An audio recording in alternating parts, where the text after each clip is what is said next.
લક્ષ્ય ન્યૂઝ, એક નજર, એક લક્ષ્ય.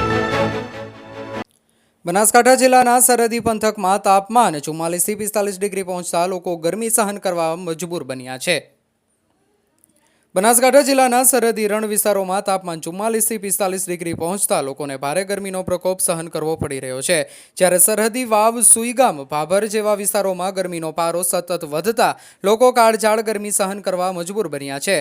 ગુજરાત સહિત દેશભરમાં વૃક્ષો અને ઝાડની કમીના કારણે તાપમાન સતત વધી રહ્યું છે. વાત કરીએ તો બનાસકાંઠા જિલ્લાની, તો જેટલા વૃક્ષોનું વાવેતર નથી થયું એનાથી ઘણા તો લોકો ઝાડ કપાવી રહ્યા છે. જે ખેતરમાં તાર ફેન્સિંગ લગાવવાના મોહમાં લોકો ઝાડ કઢાવી રહ્યા છે.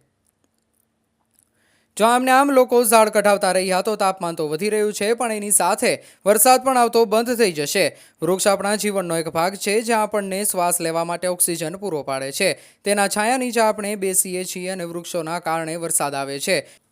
છતાં આપણે તેને એક તારવાળી વાડ બનાવવા માટે તેને કપાવી નાખીએ છીએ. આપણે કરેલ પ્રકૃતિ સાથે ખિલવાડ આજે પણ આપણને જ નડી રહ્યો છે. હવે દરેક જણે સંકલ્પ કરવો જોઈએ કે હું વૃક્ષો વાવીને પ્રકૃતિ અને મારી આવનાર પેઢીને બચાવીશ.